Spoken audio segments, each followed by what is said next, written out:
Yes, double your pleasure, double your fun. This is a twofer live stream right here on Geekscape. Starting off, welcome to Marvel Movie Talk. We're here. We're celebrating Spider-Man, your friendly neighborhood Spider-Man.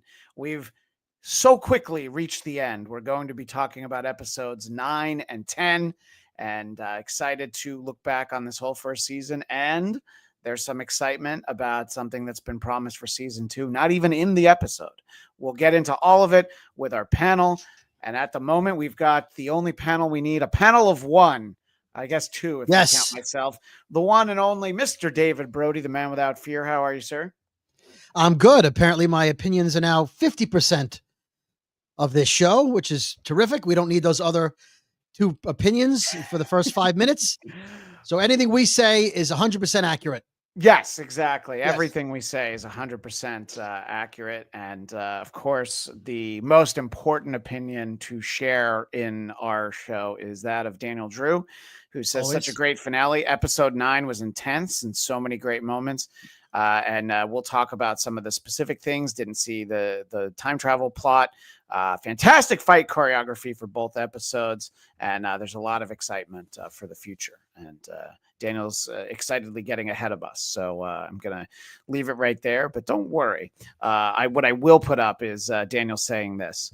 I also hope that next season they have a normal 1 episode a week schedule. That would be great. This was a crazy schedule, Brody. I haven't seen something quite like this.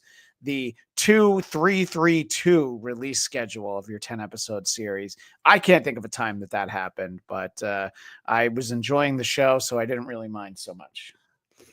You know what? I don't mind doing 2 or 3 episodes that first day to get you sucked in. Of course, yeah. But then give me 1 a week so that I can get on a schedule. We can do a podcast. We can talk about it. Watch reaction videos, whatever we want to do for the week here on the network. And that's fine. But don't give me rant and then we got to cram everything in. Think about us as the podcasters. Yes. Before you release your Disney schedule. Podcast rights now. Yes. Don't think about your clientele. And more importantly, if you want to extend your Disney franchise subscription base, keep people for 8 to 10 weeks.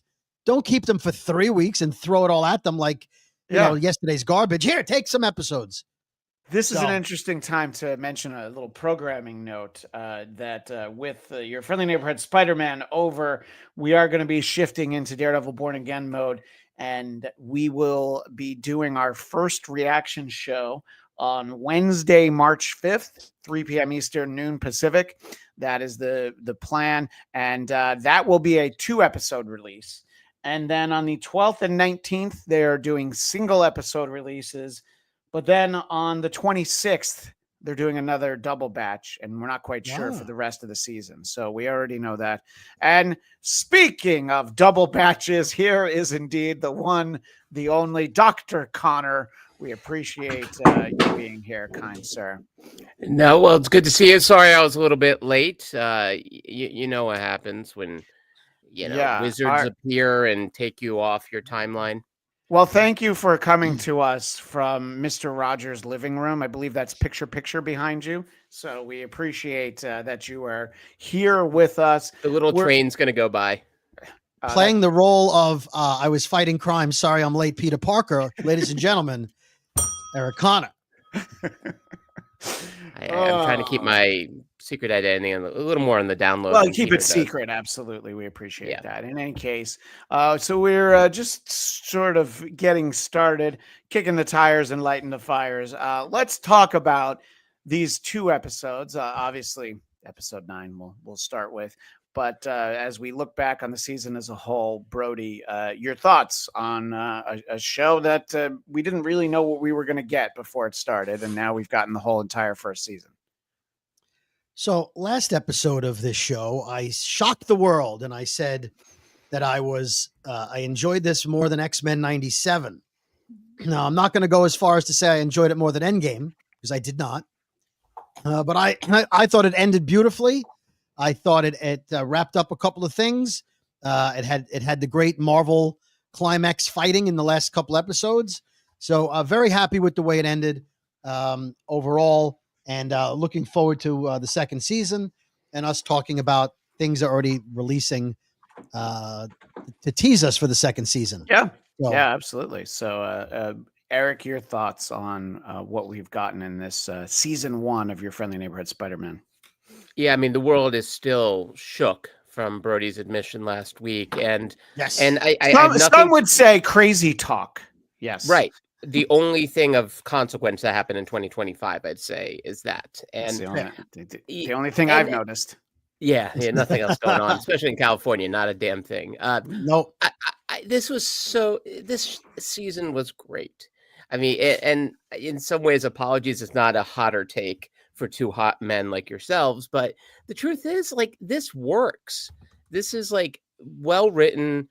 I love, and I know some people kind of clap back at the design. I think the design is cool. Compared to, like, the pop art of like Liechtenstein, like that's what's really kind of neat about it. It doesn't look like any other animated show right now. And I think the voice acting's great. Yeah.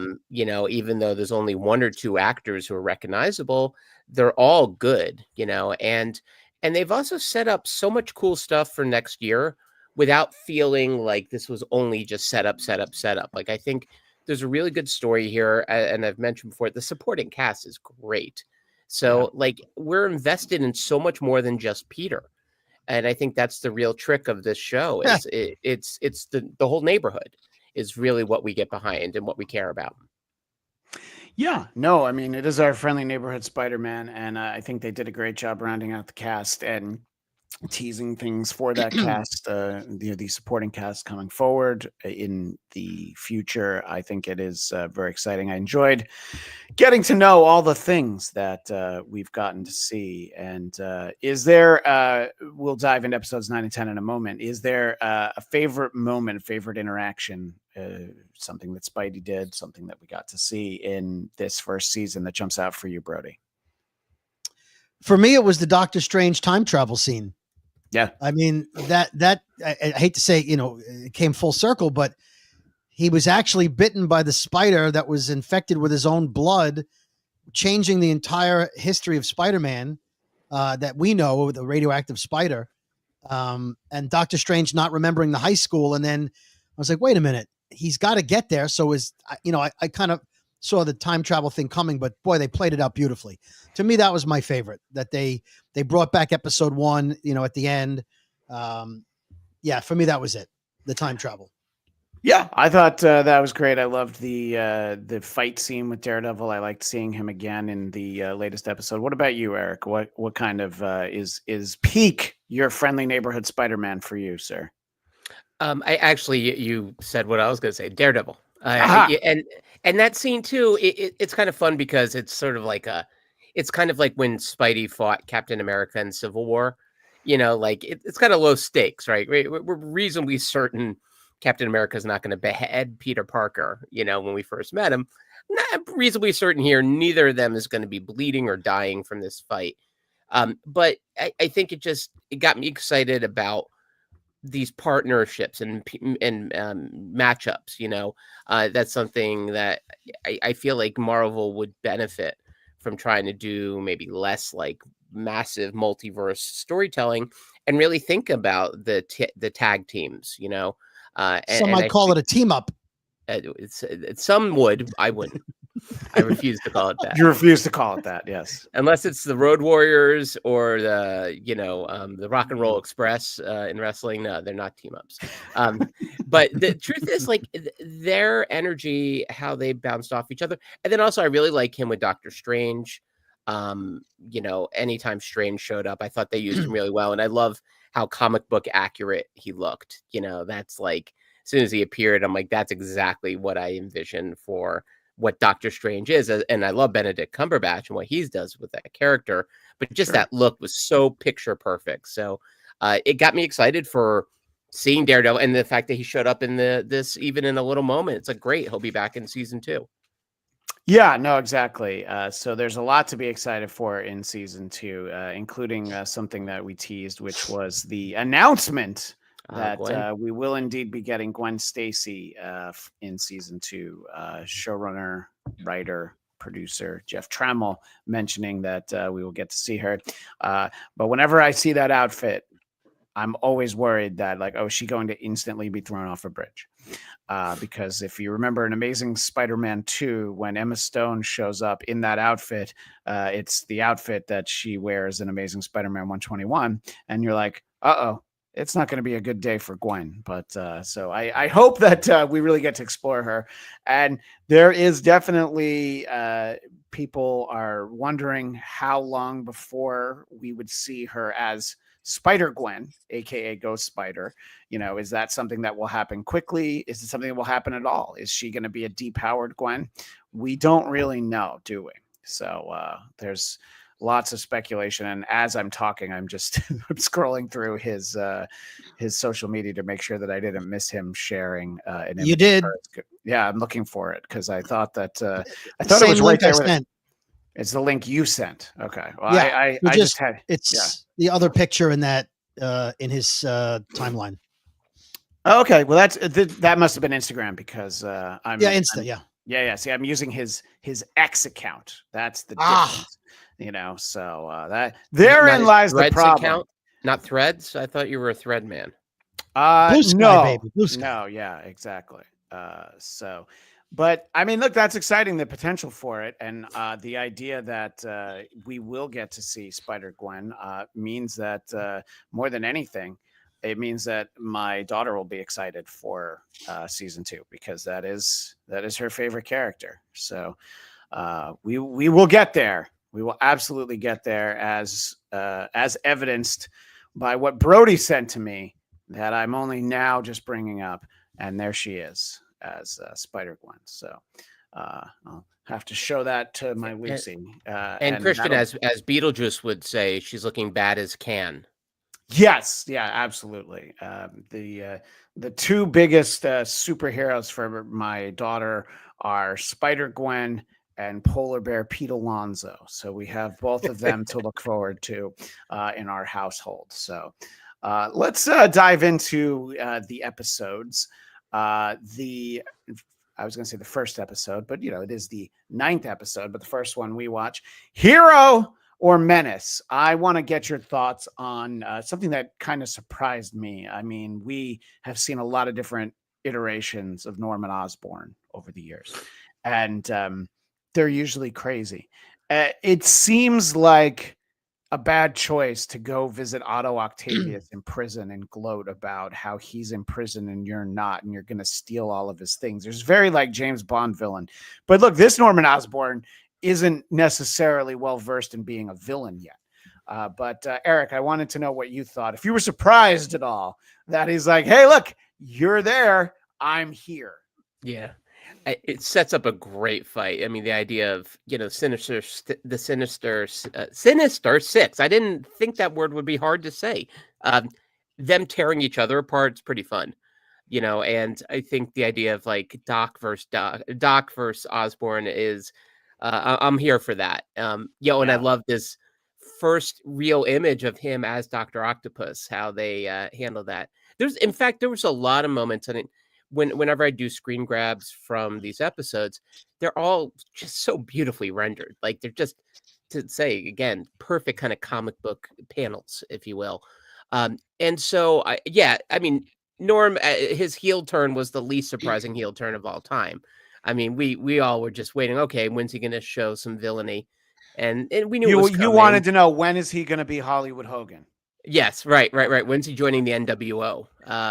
And it kind of, what I like is it still hasn't gone full. So it's almost like he's got kind of like a medium boil as a villain.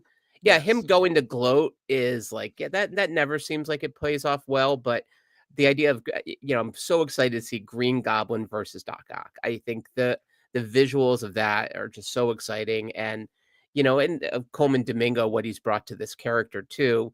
It's a very different kind of Osborn than we've had before, and I'm here for it. I think it's worked out really well in this season. It can only get more interesting next year. It's a great kind of understated portrayal of Norman Osborn. We see the times where he gets singularly fixated on his agenda, most notably ignoring Peter having the life almost beaten out of him while he's searching for Ock. It is one of those performances, and again, it's voice acting, but it's so nuanced. It's reminiscent of one of these situations where we know what's to come, and there's not a lot for me anyway. There's not a lot that I love about the Star Wars prequels, but what I always thought was amazing was Ian McDiarmid as Senator Palpatine. It's like, oh my goodness, I can't believe that I'm now the Chancellor. I didn't expect this to happen, but it's a pleasant surprise. And just the way that he and we're like, oh my God, you're the most evil man in the universe. But here you are just, being a mild-mannered guy. And Norman Osborn, a bit of a mild-mannered billionaire, trillionaire, who knows? But I do like that it's like, oh, we know what's coming. And, the way that they're talking about the glider in this episode, we're not quite there yet. I don't think he has Green Goblin yet. I don't think he's keeping it a secret from us, the viewer. My thought is he hasn't done it. What do you think, Brody? And what do you think about his interaction with Doc Ock in prison? Well, I think there was a foreshadowing for season 2 when Norman Osborn fires entire federal agencies. So I'm looking forward to that in the future. I don't know if you noticed when he first went to speak to Doc Ock on the prison phone, he put a tissue or a handkerchief on the phone so he wouldn't have to handle the dirty phone. And I thought that was such a nice touch for an animated show that they thought to show what a elitist he is, that he had to put the tissue on the phone. I thought it was typical villain maneuver to go to the prison, not the smartest move to upset a man that has created weaponry that you're aware, he creates weapons and villains and could very easily contact people on the outside and have other weapons stashed around the city. I wouldn't piss off a man like that. Just because he's behind bars doesn't mean he doesn't have, let's say tentacles on the outside world. Yes. 6 of them, perhaps. Try to break him out. Right. To break him out. Yeah. So I wouldn't mess with him. I would not have. Such a rich douche. Exactly. He's foreshadowing the evil on both of their sides. I would have been like, I don't know what happened. I'll do what I can to get you out of here. I'm so sorry. I would have gloated and gone home and gloated, but it's villain-ese. That's how villains act. Right. No, exactly. They're speaking in a little bit of villainy shorthand, as it were. Let's talk about, we get the return of the Scorpion in this episode, of course. So I think that's sort of the next thing that we should talk about. But I want to start off with Big Don, who at the first sign of trouble runs away. Now that's the kind of crime boss I would be. Hey, so I might get hurt. I gotta go. I might not run. It might be more of like a slow trot. I think I would be Homer Simpson backing into the bushes. I'd get an Uber. That's true. Look at you flexing your Wawa cup, by the way. Living large. That is living large. So the interesting thing that we didn't quite get to see, we're seeing sort of the way this tech is fused with Gargan, the Scorpion. You see the way that it's really infecting his body. We didn't get the payoff. I thought that we were going to see that it was just he would practically drop dead or whatever, but I guess there's time for that. And yes, Daniel Drew is right. Big Man was a big chicken. Sounds like a Hawaii Five-0 reference, but I appreciate that all the same. So what did you think, Brody, sort of about Spidey gets his chance to try to not hold back and try to handle the Scorpion, but he does need Tombstone's help, which we'll talk about Tombstone in a moment. Well, in regards to Scorpion, I wanted to just, again, paying attention to detail. You remember episode 7 or 8 when he overheated and his shoulders burned. Right. Yeah. True. He had the scarring in this episode. They didn't just suddenly forget that he should be scarred up and burned. So I did like that attention to detail. I think the costume's looking better. He's got the headgear, and he's looking more and more like the Scorpion we remember from the comics. quite fearsome. He did, Spider-Man did need help. Conveniently, Lonnie got the super soldier gas serum, apparently. And it was nice to see Lonnie being a good guy temporarily, because we already know he's going to be ultimately a bad guy. He threw off his high school jacket, which was indicative of, thank you for the photo, Mr. Conner. Mm-hmm. Mr. Conner, he's going to be evil. So it was nice to see them teaming up and him doing a good thing, and maybe feeling a little bit of what it's like to fight the bad guy, even though he obviously doesn't realize he's going to be another bad guy. But I thought the fight was good. And the fact that all that stuff landed on him, the girders, the bricks, whatever the construction site was, and he was fine afterwards, tells you the power level we're looking at. So yeah, and I think that, it is consistent with the tombstone. We see that there's, some blue residue on his hands that doesn't seem to be something that he could wash off. I don't think that he had a rousing billiards game and forgot to blow the dust off afterwards. I do believe we're seeing sort of the beginning of transformation for him. And what about the part where Sam Wilson walked by and said, I should have inhaled that gas. I thought that was poignant. He should have. Yes. What are your thoughts sort of on round 2 with the spider and the scorpion, Eric? It was done really well. And that's one thing I think in these episodes, really, I think they do a really nice job of how they get across like the big action set pieces, sometimes better than when they're doing like the smaller hand-to-hand fights between humans. Those actually look not great. But the moments of anytime Scorpion's flexing his tail, or Spidey's using his web, that all looks awesome. And same with Doctor Strange. I thought they really make all that pop and really work nicely. Couple things with the return match. I really like that Peter was still dealing with the trauma of the previous time when he almost got killed. I thought the reveal of Tombstone's new power was great, and twice they did a fake out that really worked, him being stabbed, and then of course all the girders falling on him. And then I love that he kind of got up and did the classic moment of Jaws from one of the Roger Moore Bonds, where he gets kicked off a train and he just gets up and goes like that and he's fine. And that was kind of what he did. He was like, yeah, no big. But we also see, I think, how Norman's going to become the Green Goblin. I mean, in essence, I feel like, okay, that whatever was in that truck, take one Norm, add that, and you've got at least the strength of Green Goblin, if not the suit yet. So I feel like they kind of planted where it might go with Green Goblin. Also, by the way, what Brody brought up with the Scorpion, what's cool too, his scars, it almost then looks like the texture of a scorpion. So I think like that kind of design detail is really brilliant. And Scorpion never really did that much for me necessarily in the comics, but I found him, and I think Ivan put up in the chat, it's kind of the big bad of this season in some ways, which is kind of, somewhat true. And I think they've made him a really interesting, very powerful villain. He's genuinely scary. And the fact that they keep making it seem like he's been thwarted and he keeps coming back, I thought somehow that didn't get old. And every time it kind of surprised me a little bit. So hats off to pulling that off.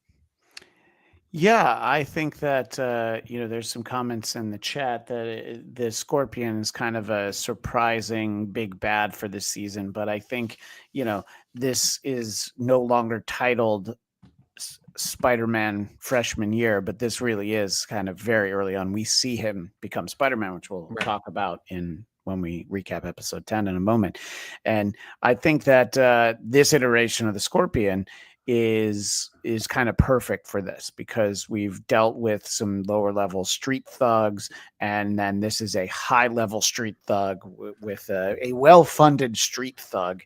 And I think that's important. I think the parallel that we get here is reminding us about Norman's comment last week that with great power comes great respect, and how Peter shouldn't be holding back. And we see what happens when he doesn't hold back. And it's very reminiscent of the scene in No Way Home when Peter also is about to kill the Green Goblin. and the other Spideys, make him realize that this isn't you. You don't want to, you can't go back from this. And Tombstone is a true friend. Lonnie, not even knowing that that's Peter, but he's a friendly neighborhood Spider-Man. So I thought that scene was great. I thought that they handled it perfectly, that he does learn the great responsibility part, even though neither Uncle Ben nor Norman Osborn actually said it to him. What do you think about sort of that moment, Brody, the realization that, oh yeah, I shouldn't hold back, but there are limits to what I should be doing. Well, I thought it was important. I mean, he almost turned into U.S. agent, from the Falcon and Winter Soldier, where he kills the guy with the shield. And it reminded it, you know what? I didn't think of it until you said it. The Spider-Man No Way Home scene is beat for beat, what we saw. Well, and I am very smart, Brody. So that's something. And that's why I show up to these things, because I want to just feed you want to learn knowledge. Yeah. Oh, tell us, oh master, what, for me, it was like another example of Lonnie being a really good guy. And even though he's going to end up bad, and in a Clark Kent moment, I found it interesting that Peter Parker, wearing a mask, saying his name and acting like he knew Lonnie, you wouldn't recognize the voice or the mannerisms or the size. Hey, Lonnie. I mean, how many people are going to, hey, Lonnie? Yeah. You would like, hello, citizen. Yeah, I know. Yes, hello, sir. But it was just like, how does he not know? Excuse me, Mr. Scorpion. Hi. Hi, Lonnie. Hey, do you have my lunch money from yesterday? I mean, Peter's lunch money from yesterday. I mean, Peter even said his name was Peter to Doctor Strange in the last episode. He's like, oh, what's your name? Peter. Oh, Spider-Man. And I'm like, oh, now he's got to cast a spell and make everybody forget who he is. You blew it. Exactly. What did you think? Well. What did you think of that kind of moment of realizing that, he's a friendly neighborhood Spider-Man, not a murderous rage neighborhood Spider-Man, Eric? Yeah, no, it definitely call back to the choices he makes in No Way Home. But it's also, I think, the choices. I've been watching this. I've been watching Daredevil, Invincible. So just been really sort of knee deep in superhero lore, or crap, as some might call it. But we wouldn't. Lonnie could not stop Invincible in that moment. No. Yeah. No, Invincible is a little next level. But I think like that idea of when you have these abilities, how it can become almost like intoxicating. And also too, because he's seen what Scorpion can do. He also, again, goes back to the trauma. Like Scorpion almost killed him. If he doesn't sort of take Scorpion out fully, he could do it again. And so I think there's like a kind of a fight or flight, but really it's also, he's a survivor now of something that it's a near-death experience at a pretty young age. He's still a high school kid. So I think like that all really informs. It's a little bit different than No Way Home, when obviously he, what happened to Aunt May is on Peter's mind. But in this case here, it really is like, this guy's dangerous and he almost killed me. I think it kind of, it's a little bit more like it just comes out of a basic human or spider element to protect itself. Yeah. And they kept, Scorpion kept coming back. I mean, I think I'm impressed, because I thought it could get redundant and under lesser hands it would have. But here it's like every time it seemed like the scene was over, the fight was over, it kept going and changing, which again, really impressive to do with a set piece. Yeah, if I was in charge, it would have been like the Energizer Bunny. It's like, okay, we get it. We know what's happening. In the chat, Ivan Soto said, is Lonnie basically Peter's Lex Luthor, best friends becoming arch enemies? But I would ask the same question. Is Harry Osborn Peter's Lex Luthor? Because they are also best friends. They will also become arch enemies if this show goes on long enough. I do wonder if this Harry's going to get hopped up on goofballs and have the drug problem that the comic book Harry Osborn had, but that's a little bit further down. A couple more points on this first episode, episode 9. We see the reconciliation between Peter and Nico, and no more secrets. And then she's like, oh boy, I sure do have a big secret myself, but they just tease that. But I do like the ominous ending of, all right, all of the other scientists here at Oscorp, how is our secret projects going? And especially Paul F. Tompkins, that guy. We knew that they were up to no good. And I thought that was a great ending that I think it's paid off fairly quickly in episode 10. Did either of you have any thoughts sort of on the way it ends with like, oh man, they are up to some wild stuff there at Oscorp? The end of episode 9. Episode 9, before we get to 10. Yeah. Yeah. Well, I mean, again, I think that's just that we knew, I don't know, when you see someone covers a car, like it has that shape, it's like, well, yeah, he's going to pull it off. It's going to be a nice looking car, I assume. So here it's like, we knew there was always that, pay no attention to the man behind the curtain. It's like, well, yeah, we're paying attention and we know the man behind the curtain. So, double secret probation work they're doing makes its logical sense. It was just a matter of when, and then of course where it goes with it in episode 10 is pretty fun, and also smartly contained. Like, I found what I liked about it wasn't trying to do too much with their evil scheme. Yeah. Rather it's just a portal, and then of course that's all it takes to start bringing in some guys you don't want to move into your neighborhood. Right, exactly. Yeah, there are definitely, I don't want to live in a neighborhood with venom-like creatures. Brody, you have any final thoughts on episode 9 before we move along to episode 10? Yeah, despite the fact that our Dr. Conner seems to be using his right arm, the Dr. Conner in the show, I still think is a good person. I still get the impression that she's not the screaming scientist who yells at Peter.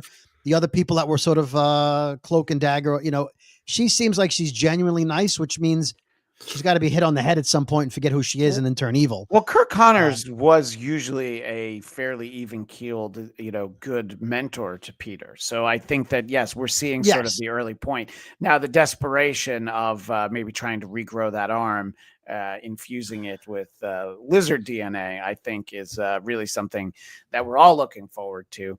And I'm excited that episode 10 was, first of all, great, but it has the title, If This Be My Destiny, which is the title for the famous, legendary, classic Amazing Spider-Man 33, which is Peter buried underneath the rubble and coming to the realization of that's really, to a lot of people, when he finally becomes Spider-Man. And I know how Mr. Brody feels about Steve Ditko artwork, but this is still a fairly classic Spidey story and very absolutely legendary. So I loved when I saw that was the name of this episode. And this really is, in this series, this is when he becomes Spider-Man, and we've finally gotten him in the red and blue suit. And I'm glad that we got to spend time with him, both of these episodes with it. I'm glad that it wasn't at the end of episode 10. He's like, oh, and I've got a brand new outfit and you only see the foot and they want us to wait. So I'm glad that we weren't kept waiting too long when it comes to that. So, Eric, you already alluded to the fact that there are all of these, all this stuff going on at Oscorp, and the portal being kind of the impetus, the door that opens. And you grabbed an image of a moment that I really enjoyed, saying, "You're delusional. This isn't 21 Jump Street." And I thought it was interesting because we get Doctor Strange in here, not realizing he had met Peter. So, my initial thoughts are, okay, so that's a different reality, Doctor Strange. We quickly find that that's actually not the case, which I just think is interesting. I hear tell that time travel can be timey-wimey occasionally, and this would be one of those instances, I've been told. Some would say. Talk a little bit about this, though, Eric, especially because you shared this great moment. This isn't 21 Jump Street.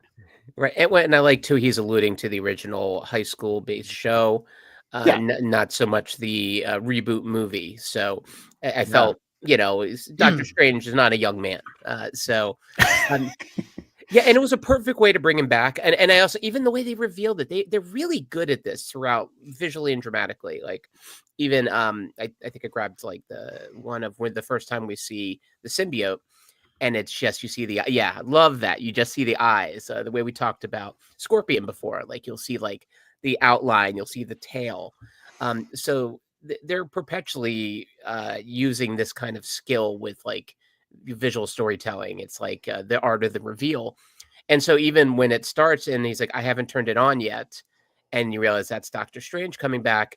And Bertie, you were talking about this before. It circles back really smartly to the first episode, and it pays off really beautifully. But right, I love that he's met Doctor Strange, but Doctor Strange hasn't met him. Those moments are always fun, and I'm one of the few defenders of Tenet, which is all about that. And I know I stand alone on that hill in this room. Well, the crazy thing is that the movie is the same backwards and forwards, and so is the title. So yeah, it's very clever. Yeah. That's all you have to say. That's nice. That was the movie. That was a movie that was going to save the film industry by getting people back to the movies when they reopened, and then it was that. But anyway, I know what you're saying. Turned out it was poop, which is the same forward and backwards. Speaking of poop, no. But Brody, your thoughts as we start to see what's happening with this portal, and it doesn't take long before it's like, hey, yeah, you should close that thing that's open there. Yeah, let's go ahead and close that down before those come out. The venom-like faces that are all lingering back there. You have to love when a supervillain says, "What could go wrong?" Well, everything. That's why you're a supervillain. We've thought of everything. What could possibly go wrong? Right. What I found interesting was that they made Doctor Strange amazingly comic book accurate, the way Eric pointed out, to the point where I had forgotten that that's what he actually looks like, with the gloves and the design on his chest is so much more accurate than, as much as I love Cumberbatch is fantastic, but the thin mustache and it all was like so comic book. Yet they didn't comic book accurate Venom. They made sure to make it a symbiote, but not Venom, even though it's clearly Venom's species. Yes. And the full circle thing with the spider biting Peter was terrific.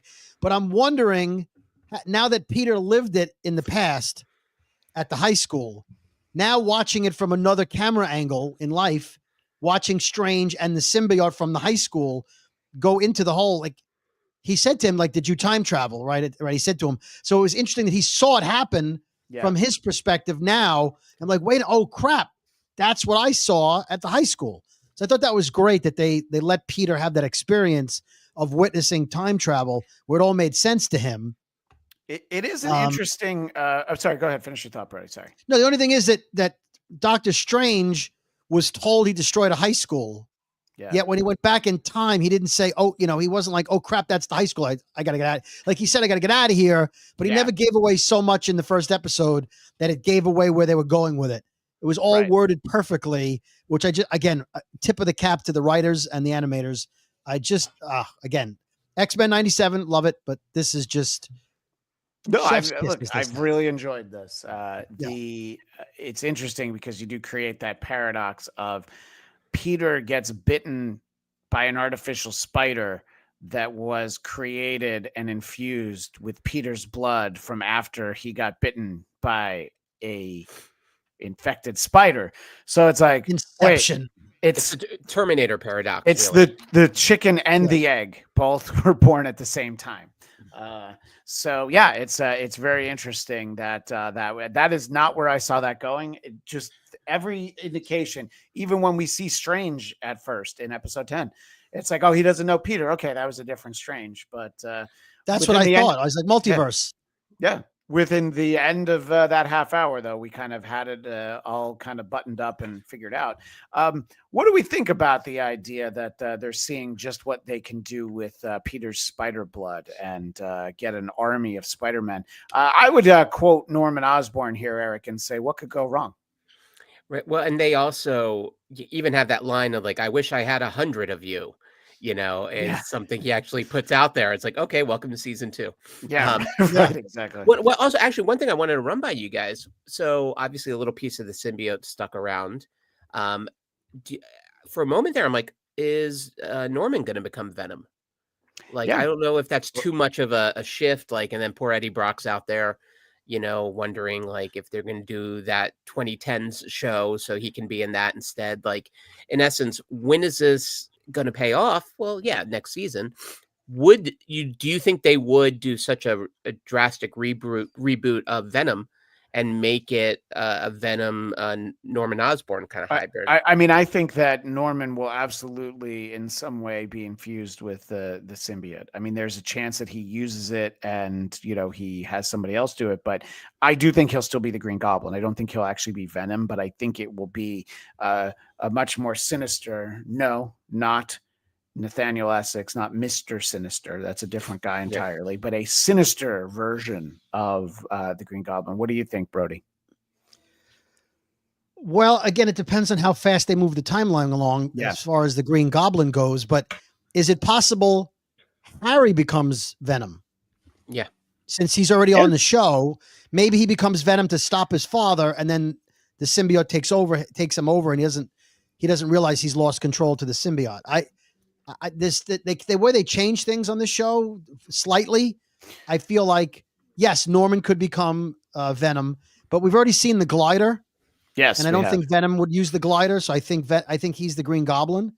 But I think Harry being Venom, or the annoying redheaded scientist being Venom, like I think somebody else who we've already seen might become Venom rather than Eddie Brock. I think that's a definite possibility. But Amadeus seems like I was just about to say, the perfect. Yeah, I mean, because he would do it in a second. It's like, side effects may include. Oh, that doesn't matter. Don't even tell me. Yeah, right. There's. Are they going to follow his trajectory with the Runaways, or are we going to go there? And that's what I do like about these shows.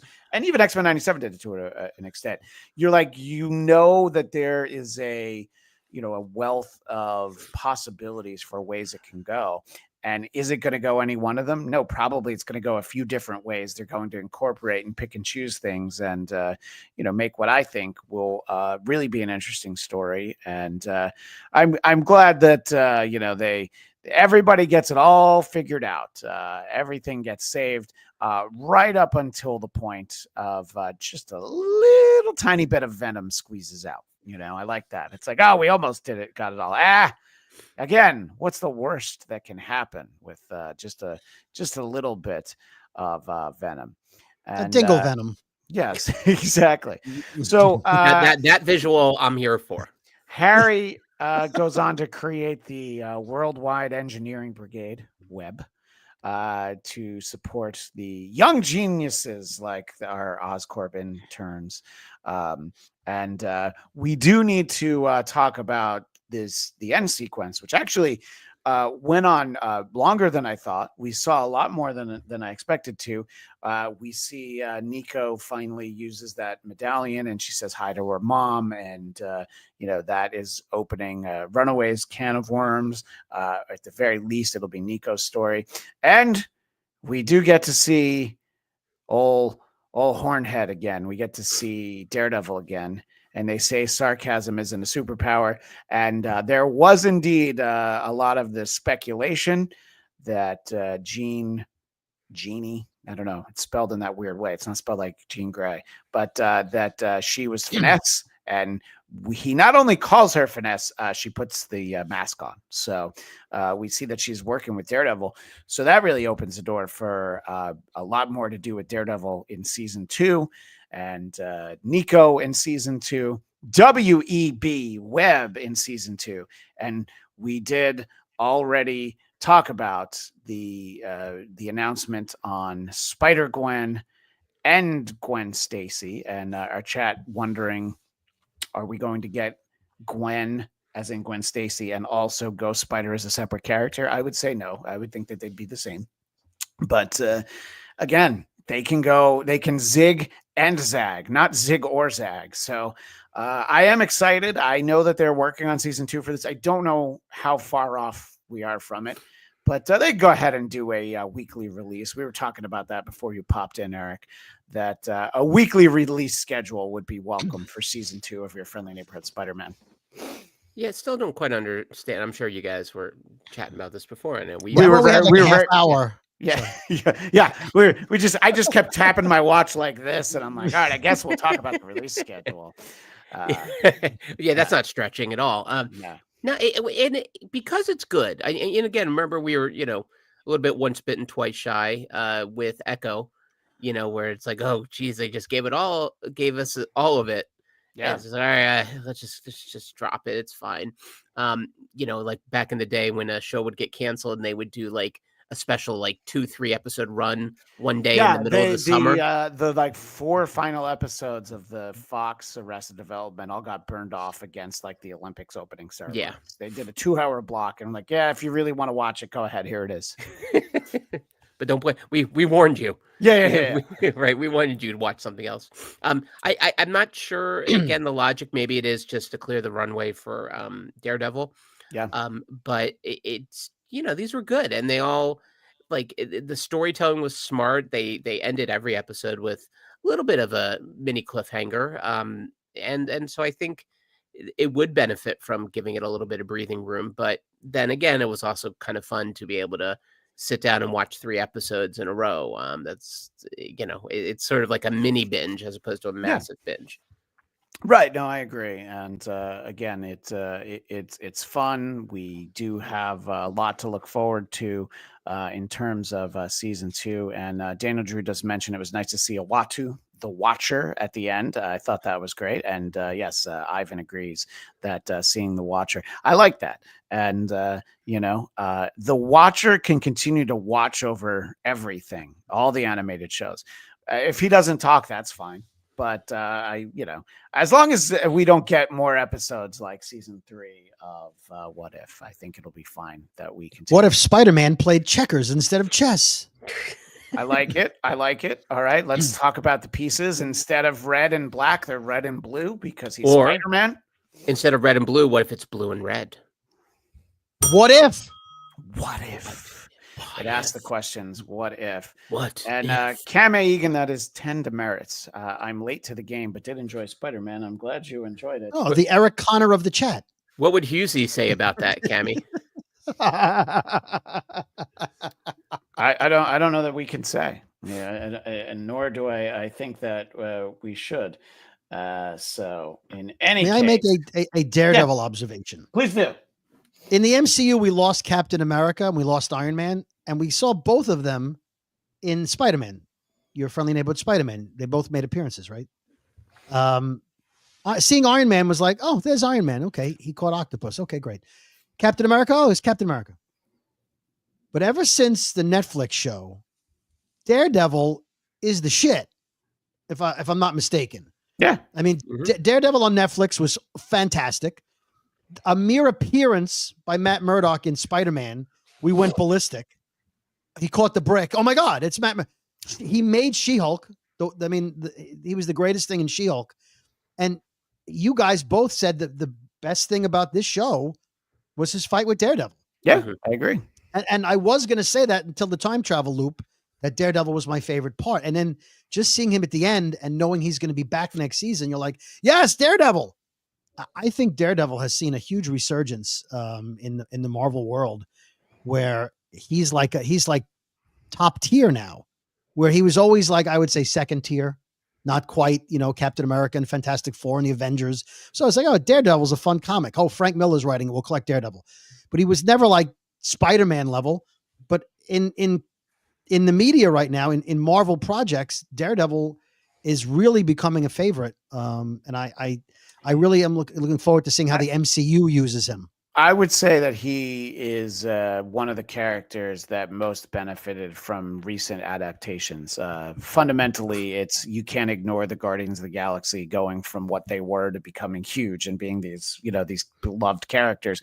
But I mean, pre Frank Miller, Daredevil was, I believe, a bi-monthly book, which means you got 6 issues a year, and it was on the verge of cancellation. So you have that legendary run, and you have him return in the mid 80s for the Born Again storyline, which is our March entry in the Geekscape Book Club, which we will talk more about as it gets closer. But I think it's great how much everybody loves Daredevil, and Charlie Cox doing the voice of Daredevil in this, however more they had to pay him for this than a sound-alike actor. It's money well spent because it's so much goodwill, and it also might just be promotion for his series coming up. So maybe he just gets the league minimum, as they say. Yeah. What are your thoughts on this, Eric?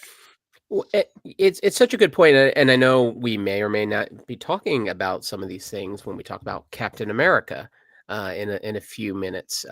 But like, so Black Panther shows up in this Captain America comic that we all read, and you realizing like Chadwick Boseman was so good; it was such a perfect marriage of character and role. Yeah. And the idea too of like, okay, Iron Man being the center of the MCU, well, it was really, it's a two-headed thing. It's Iron Man and Captain America were sort of the center of the MCU. And now they're both seemingly gone, although they're coming back in different varieties. And so I think it's a great pitch. I think it could be Charlie Cox and Tom Holland. Or maybe you put a little Strange in the mix too, which I know is Christian's how Christian lives his life. And so we basically like have a perfect marriage of character and actor. And I think like, yeah, Charlie Cox, I mean, again, maybe it's because I've been binging so much Daredevil that I'm just like, holy crap, this guy's really good. And, Tom Holland, I think people like, he immediately became beloved, with like one scene in Civil War before he even was Spider-Man, when he was just Peter Parker coming home listening to Alt J, he already like won us all over. So I feel like, something about the two of them really, if they want these next two Avengers movies to really pop, I think you got to work them into the center of the picture, because that is where right now the audience love, I think, is very much entrenched. Yeah, no, absolutely. And I think there's so much excitement for this, and it is a universally beloved show, and there's so much excitement for it coming back. And I, for one, am excited.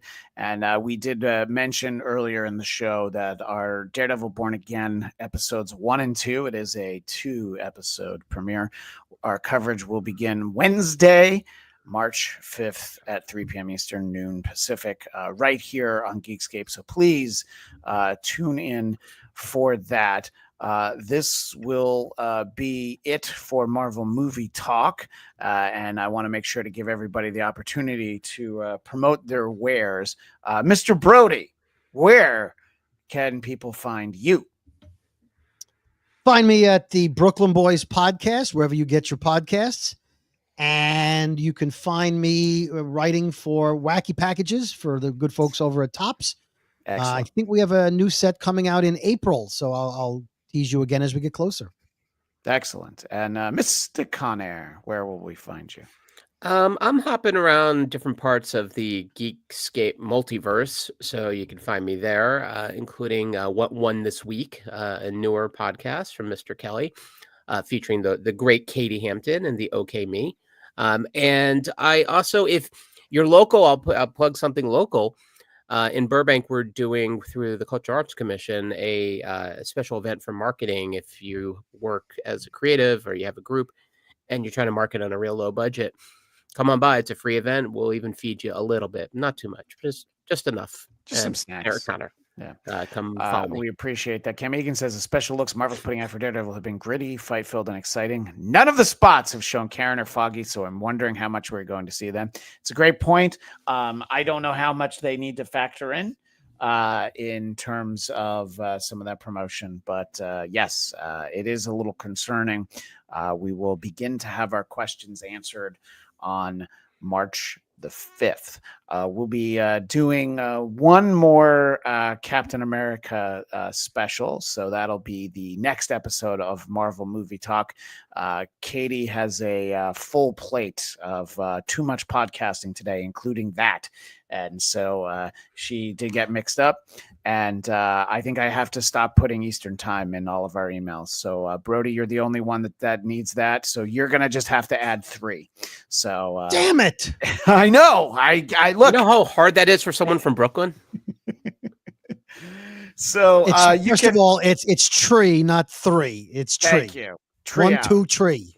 2 tree hours. Yeah. We appreciate I'll throw you through a window 3 times.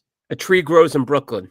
Yeah, it's actually the exactly. number. That's actually, most people don't know that. It's a book about a number. Right, exactly.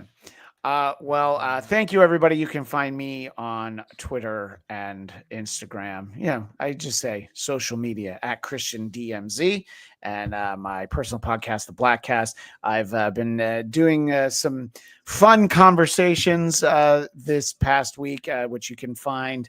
The first part on Geekscape, been talking about the Saturday Night Live 50th anniversary special and just the show in general with some of my former NBC Page friends.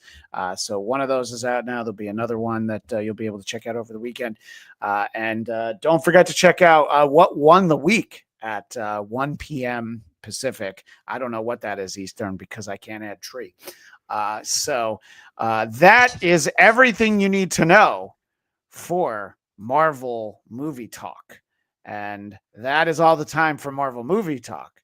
As the great Stan Lee would say, Excelsior! And now we can say welcome to the Geekscape Book Club. I'm Christian Bladt, and joined by Eric Conner and David Brody, speaking about Captain America, and not just any Captain America, who we know Captain America throws his mighty shield. Oh my gosh. Did you steal that from our friend Jeff Williams? I forget that you have that as well, Eric, that you have your own shield.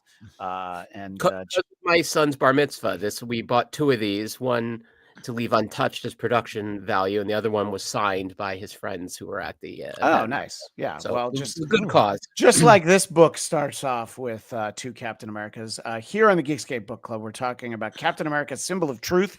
One of the newer books that we've done. I think that the Penguin book we did last week is actually even a little newer than this. This is, I think, 2022. So we're talking about that book, issues 0 through 5. I'm of the age that I remember that the first issue of a comic book was number 1. Now, that's crazy talk, I guess, because you need a number 0. But to be fair, it kind of feels like a number 0 because Steve Rogers is in that one, and he's not there at any other time. Brody, I always like to see what you think, because these are newer books that none of us had read.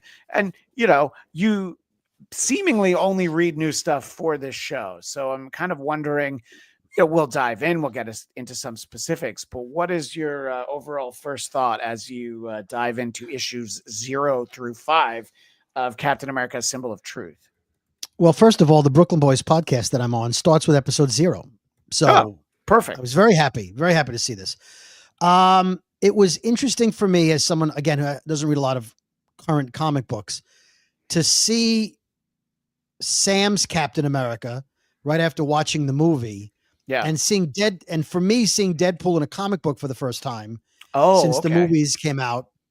I was reading Daredevil. I was reading Deadpool as Ryan Reynolds, as opposed to Deadpool, the character in the comics. And I was looking at Dr. Doom as, Robert Downey Jr. Right? Yeah. Robert Downey Jr. So for me, Sam Wilson in the comic I was trying to compare it to the movie I had just seen. That being said, I thought the artwork was great. I thought Falcon looked a lot better in the comics than he did in the movie. That's having the classic Falcon feather wings. It was great seeing Black Panther. So I enjoyed that's it. There you go.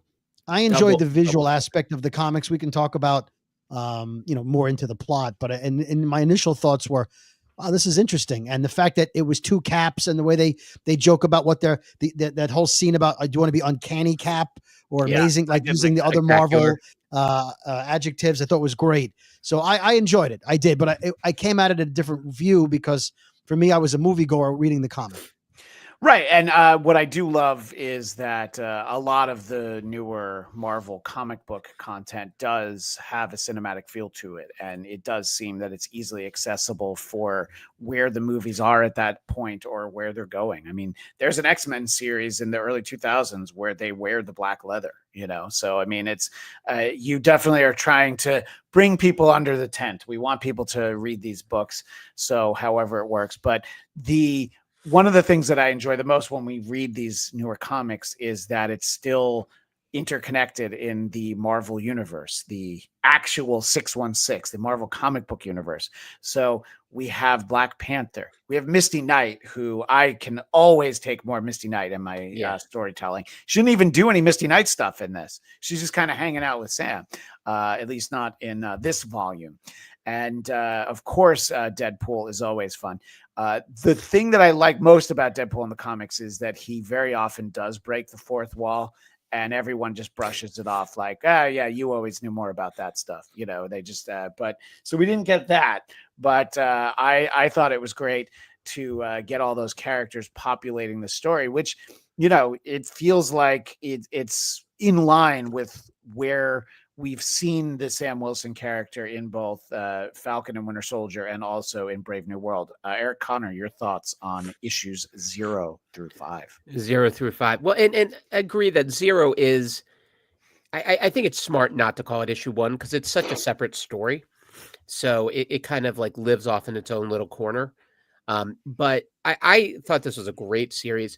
And it really, I think what it did that I don't feel Falcon and Winter Soldier did, and I don't feel the new Captain America movie did, was it dealt with things that are very much of the right now, and in a way that felt like they turned into the skid.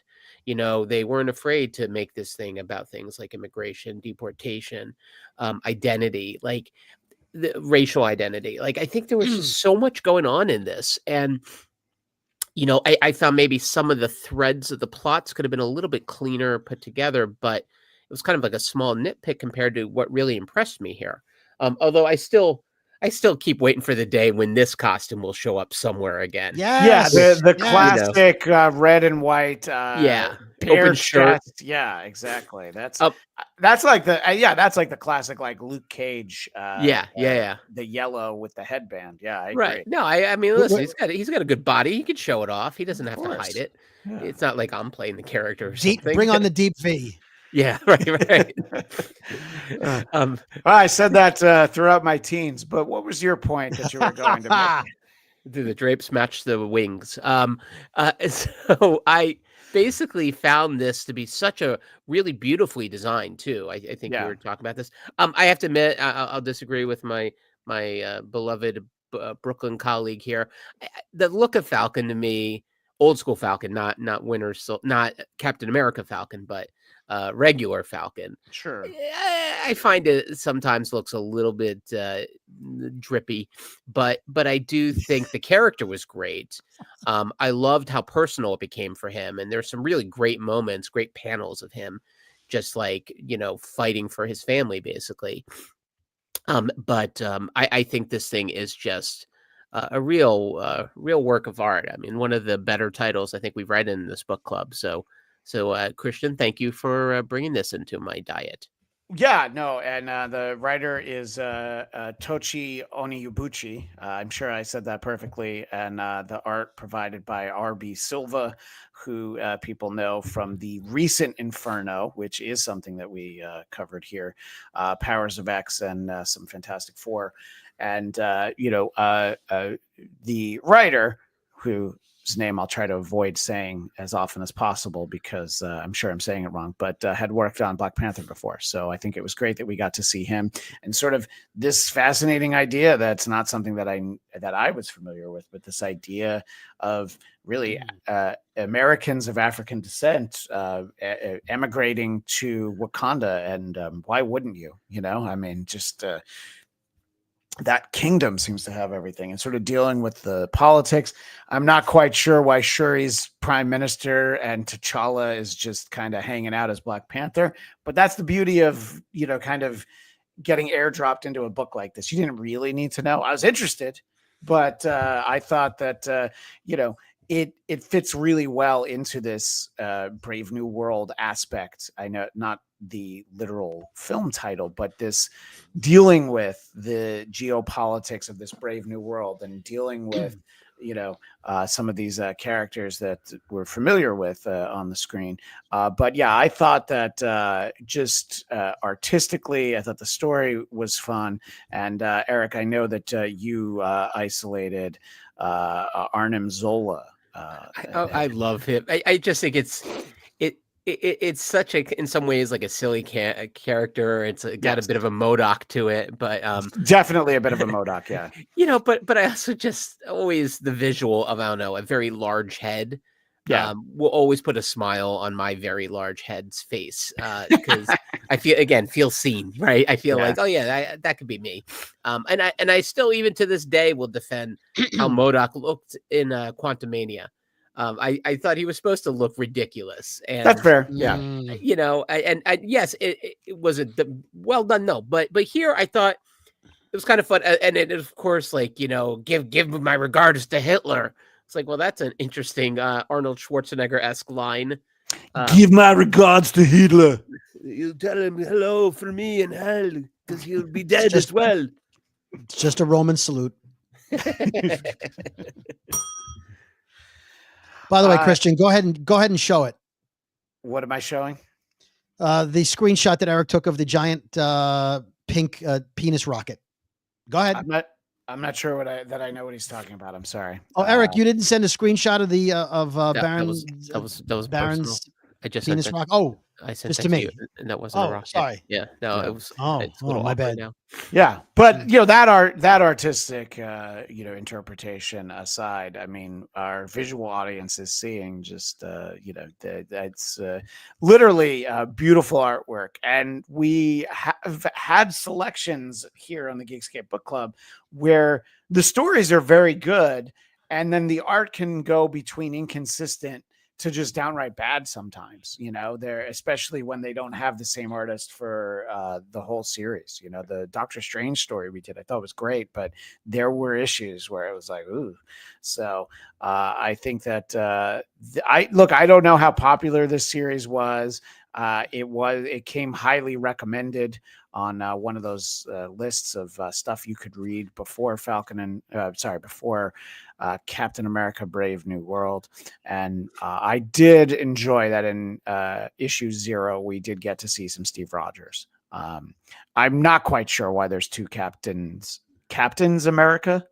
It wouldn't be Captain America's, right? No, that's attorneys general you're thinking. Yeah, exactly. So it's I'm going to say two captains and leave it at that. Captain, my captain. Makes sense. I was glad to. Well, that's go ahead. No, that's the famous Captain America shot from the opening trailer of every Marvel movie.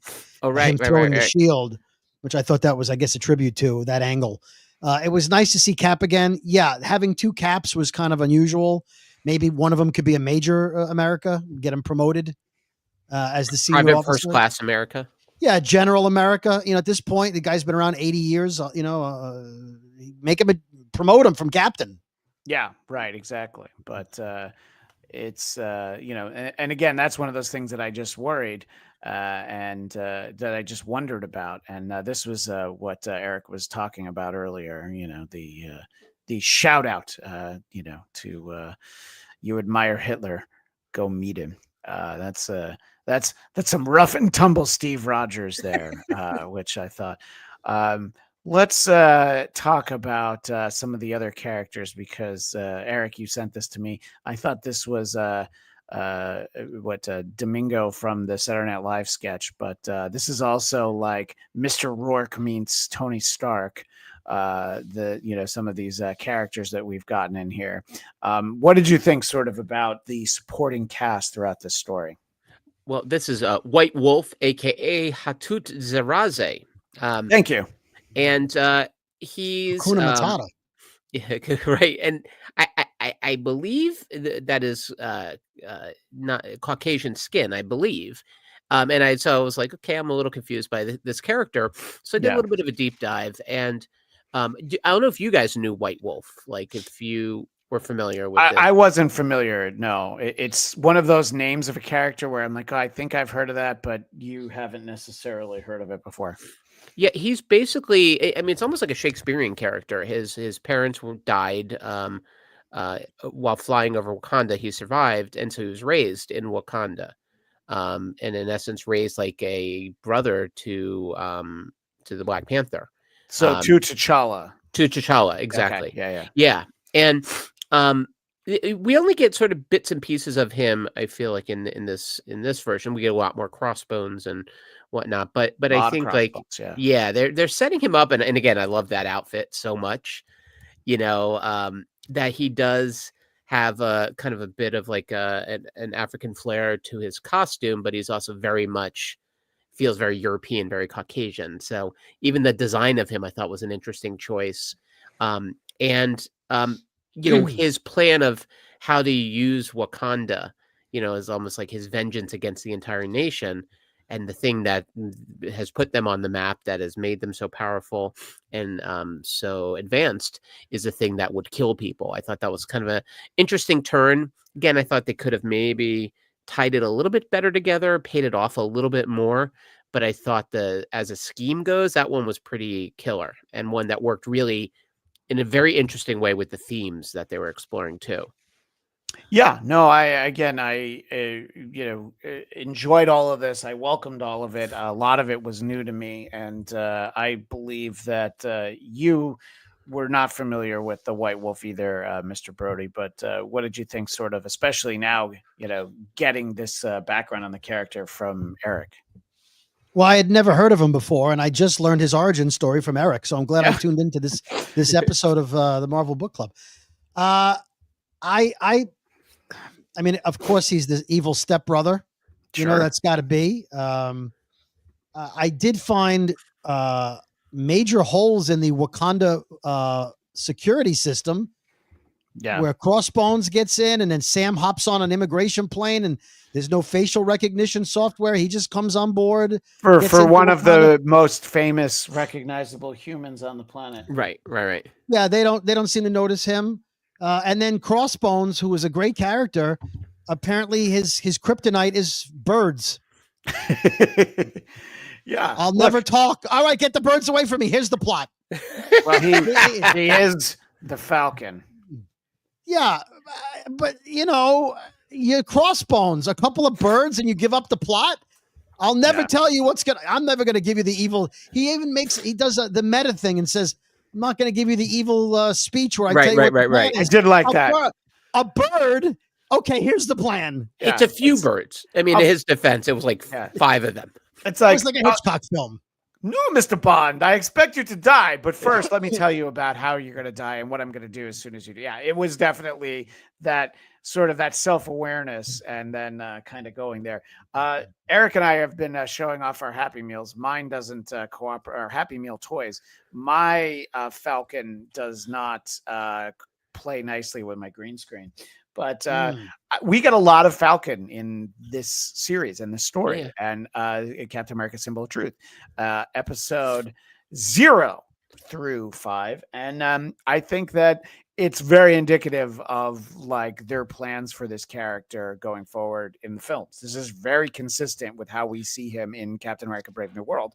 And I think I enjoyed this character. I enjoyed Joaquin Torres in the Falcon and Winter Soldier series.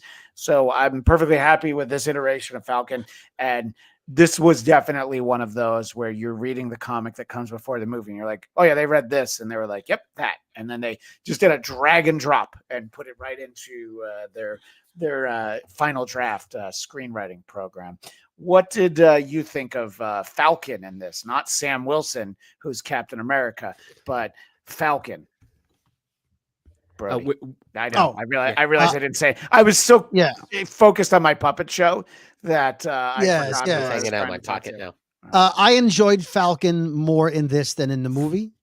In our recap of Brave New World, I mentioned I thought he was a bit obnoxious. He was a bit like a 14-year-old boy, like a young Spider-Man rather than an adult, because he was so new to it. I enjoyed this Falcon more. I thought he was more of a partner as opposed to a unnecessary Robin sidekick kind of thing. Help me out on a plot point though, if I might ask for help. They poisoned all of these immigrants who would die or explode, whatever it was that they were going to do once they got in touch with vibranium. Yeah. And once Cap learns of the plot, he then says, "I saved everyone." Yeah. But he didn't really save anybody. Yeah. He didn't do anything. They just didn't let anyone come into the country. So right. Well, but they still could be exposed to vibranium. They didn't do it. They didn't really stop anybody. There's a million people living there already. So I don't. It's mission accomplished for Sam Wilson, border czar. He kept everyone from coming into the country. Yeah. He's like, whoa, hold on. Yeah. Yeah. He put up the mission accomplished banner a little too soon. Basically, what he did is he's like, I saved you, but never touch vibranium. And look, that's not that easy to do. Most people aren't going to come into contact. If you see Black Panther, run away. Yeah. Right. Which is kind of a weird message to your point, right? It's like, well, so you're saying then these people whose bloodline comes from Wakanda or from Africa, they shouldn't go back? Like I felt that was where the story, I think, lost its grip. Was it didn't pay off as well as it set up. And the setup was great, and some of the twists and turns along the way were great. But I completely agree. I thought that payoff was like a real soft landing after really interesting, a lot of interesting things they were setting up for these 5+ issues. And they really made Shuri look like an idiot. No, they really made Shuri look like an idiot. You know, and even when Black Panther said, like, it's not what I would have done, it's like, yeah, I'm with him.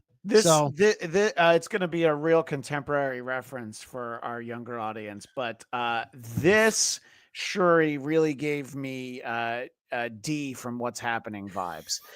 She's the annoying little sister who's smarter than he should be, but I'm going to tell Mama. Yeah, exactly.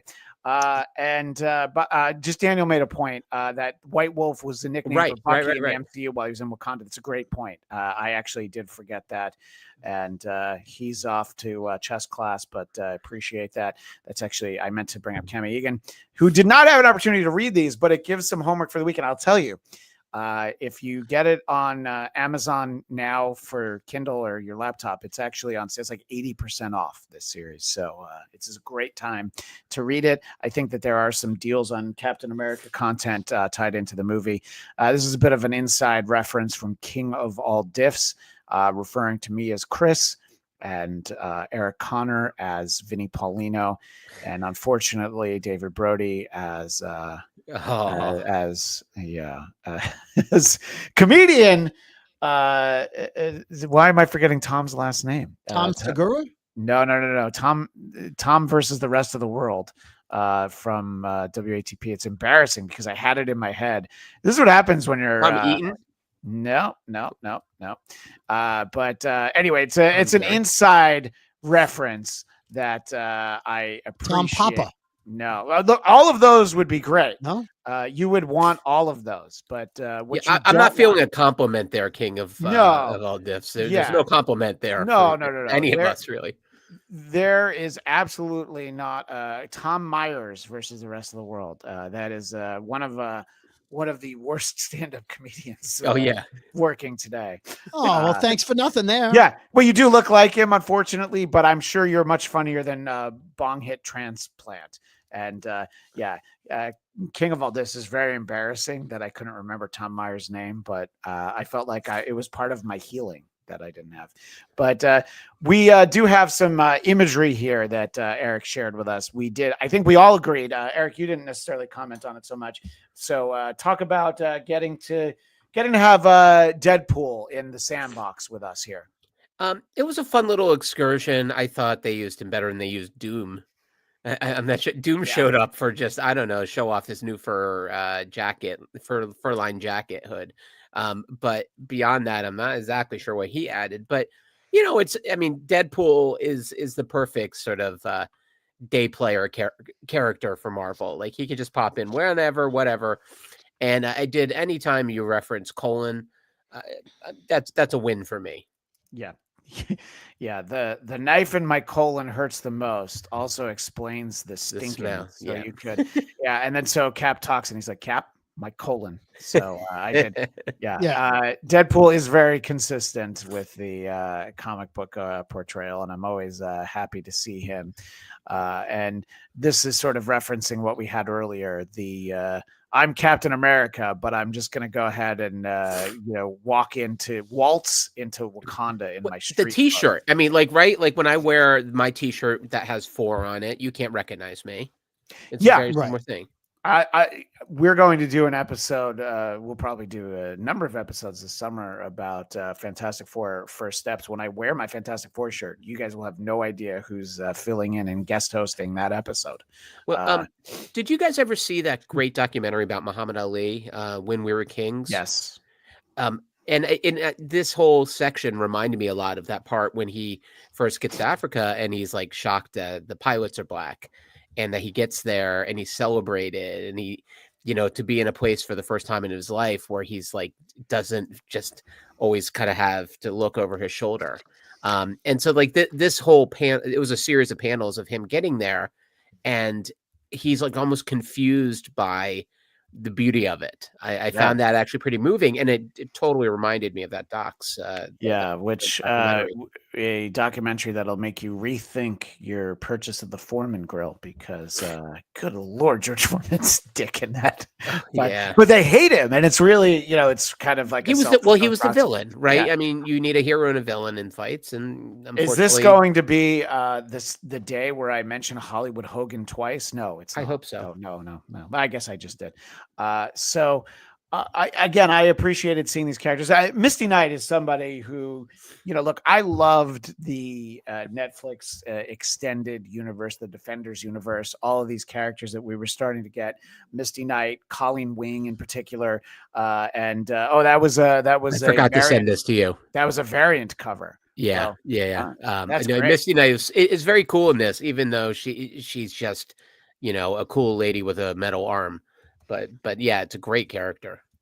Yeah, and I thought that it was great to see her. And Brody, Misty Knight was kind of adjacent to the X-Men universe during the Byrne era, mostly because Byrne and Claremont had worked on Iron Fist together, so there would be some crossover. We would see Misty Knight sometimes, we'd see Colleen Wing sometimes, but even from the TV series, you had to have familiarity with the character, right? Oh yeah, well I knew her from the Power Man and Iron Fist comics from back in the day, and of course from the Defenders series. I had forgot because when I read about her, she had both arms. So for me, my first experience with her losing an arm was on the TV show.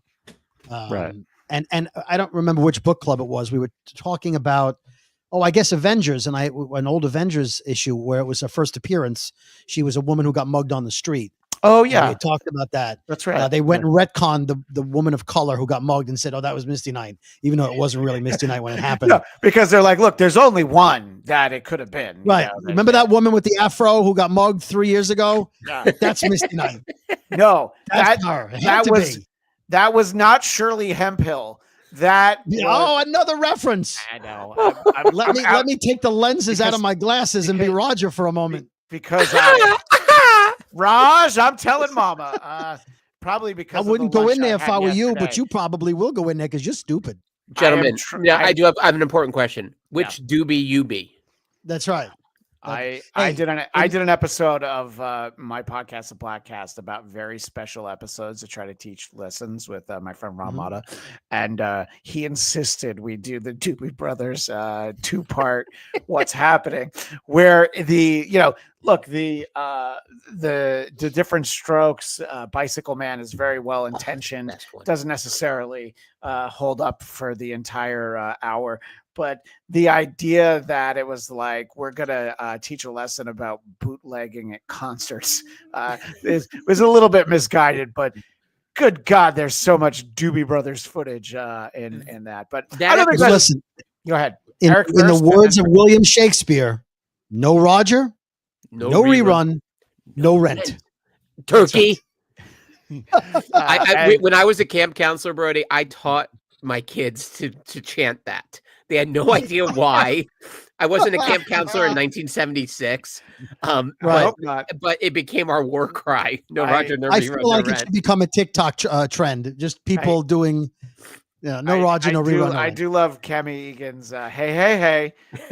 Oh no, I did the thumbs up. Oh, I gotta change that setting. This is still a relatively new computer for me. Can I make the I can't make the fireworks the go balloons. off. Can't do the I don't know. But anyway.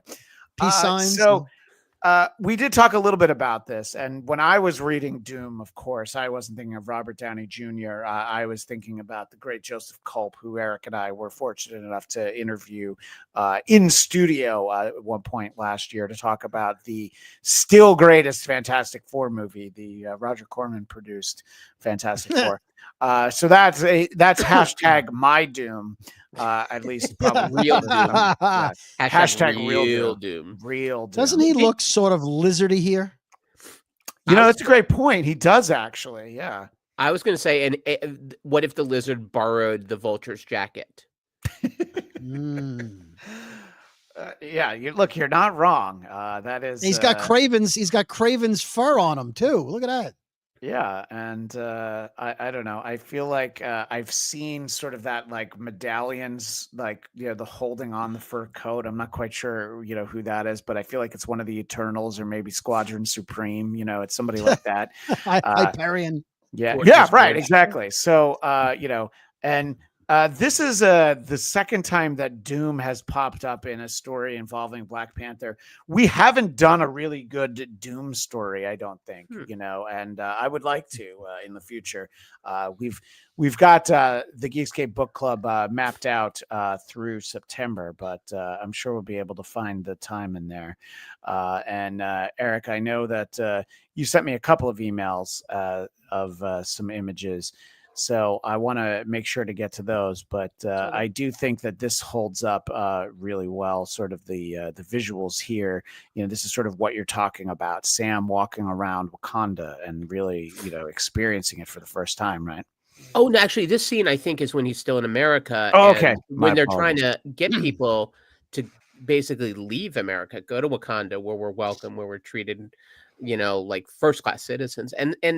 Again, I mean, this was written before, current administration, but it was incredibly timely. You're talking about Thaddeus Ross, the president of the United States. He lost the mustache, but won the election.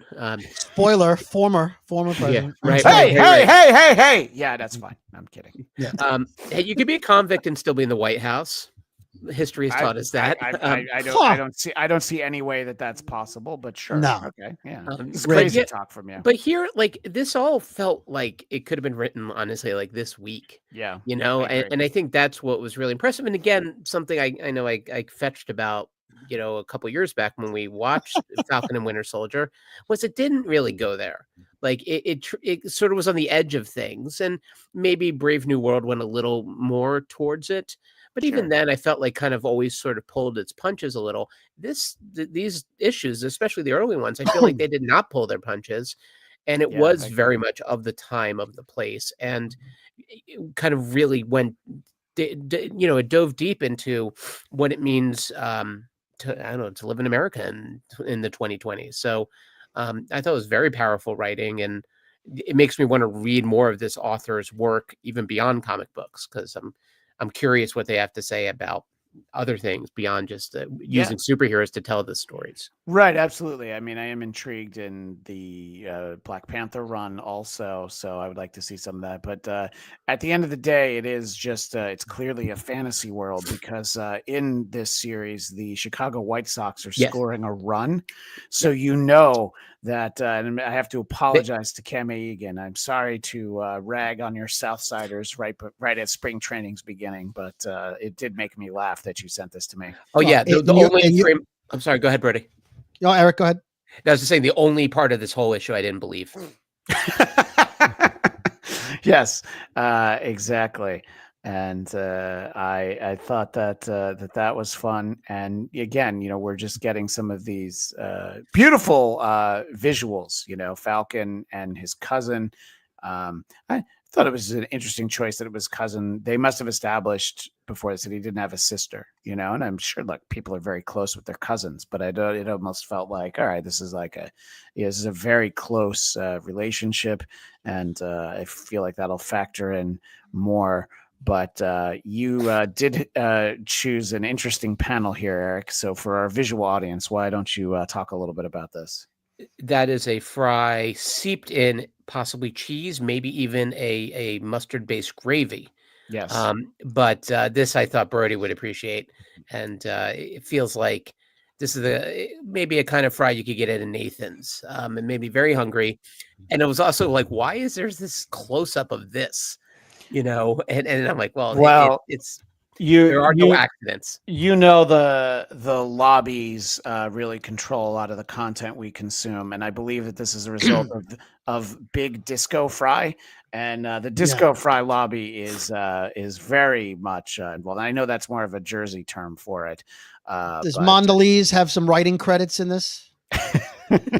So again, we have I'm intrigued by the Falcon. Sorry, by Captain America's usage of actual Falcons in this series. By the way, because I was like, man, I don't really remember that, but that was a thing, I guess. Right? I knew that there was the one that he would have like on his arm. There's that period in time where the book was called Captain America and Falcon and Daredevil and Black Widow. It was like they changed the titles of these books in the 70s to, include more characters. Everybody needed their Batman and Robin. And I feel like Captain America here has Falcon. This Captain America, who was Falcon, has a Falcon, and Red Wing is kind of a Falcon. And then these Falcons are Falcons. There's so many Falcons. I don't know what to do about it. Going out of control. If I'm a Falcon, I'm like, dude, you gave up the Falcon thing. You're Captain America now. We're not coming to your rescue. You were too good to be the Falcon. Go get a captain to help you. Go get Captain Morgan to come running. You can't be Captain Falcon. How hard would that be? Did his family have a Falcon crest? Thank you. I'll see myself out. Thank you, Morgan Fairchild. Who am I married to? My wife, Morgan Fairchild. Who I've seen naked. Yep. Wait, is 4, by the way, that's Chance the Rapper's thing, right? I feel like that's a specific logo. Well, what about me makes you think I can answer this for you? Everything. You're asking a question. Everything. We've known each other for a while now. You think that I'm going to be able to answer your question about Chance the Rapper? I'm gonna go with no chance. You would know that. I feel like you grabbed the panel that we have here and we'll describe for our audio audience. He does say, I'm Captain America. And I do like when they use the superheroes logo in the word balloon. And I can do this all day. And I felt like we'd kind of burned through that line, by Endgame. And, the past Steve is like, I could do this all day. And he's like, yeah, I know. So it's interesting that Sam, Captain America, uses that line in this book. And I'm not going to lie. I didn't hate it, but I didn't love it. It's just we've heard that. I had the exact same feeling. It's like, I thought the logo was cute. And they did it with also Black Panther, where he said his name it was put in the perfect Black Panther font. But also, I mean, let's be honest, he would have no chance. I know, Brady, it's something you bring up. It's like the idea of he's just a regular dude, and that guy's got a suit of vibranium. And not to mention, he also is super strong. And so, I'm sorry, courage and spirit is all well and good, but there's a reason why I don't pick fights with guys that I think could kick my ass, which is most people. So I tend to, peaceful resistance. Or mock them as I drive away quickly, Again, he doesn't have a vibranium suit, but he does have birds. So. Right. So many birds. And who knew Wakanda was so rich in falcons? Right. Oh, yeah. I'm sorry, I'm still reeling from Falcon Crest. It's trying to come back. Aren't we all? Yeah. But it's at least we're talking about all the shows that are on TV and first run now that are very popular. 21 Jump Street was referenced in Spider-Man. So yeah, that's right. Keep watching for us to talk about Greatest American Hero, not just the theme song. We'll get into William Catt and the entire overall. When is the big Manimal episode that we're doing? You beat me, Brody. I was about to say Manimal. I think we can look up when a Manimal right there. When is the maniversary of Manimal? Ring the bell, Biddy. Oh, but no belt for no chance. Come on. No, you deserved it too. You didn't ask Thank for you. it. That's the thing. You gotta Shouldn't have to ask for it. All right, so we've already had the 40th anniversary of Manimal. It premiered in September 1983, so we have to come up with another angle for it. I don't have it, but look, I agree with Eric what you said before. I really enjoyed this book. I thought this was a great story, and I am, as I so often am, but usually don't do. I am definitely intrigued about sort of seeing where this story goes. But I felt like, it was good. These issues 0 through 5 was kind of a perfect ending point for us to talk about here in the book club for the merry month of February. But I thought these are the kinds of stories that I can expect Captain America, Sam Wilson, to be a part of in the future. Will there be a Captain America 5? I don't know. I thought there'd be a Shang-Chi Part 2 by now. So what do I know? But I don't know. And, Crossbones is someone who, was featured in the MCU, but kind of never really fully realized. But we did get to at least spend some time with him. So it's nice when we get these characters.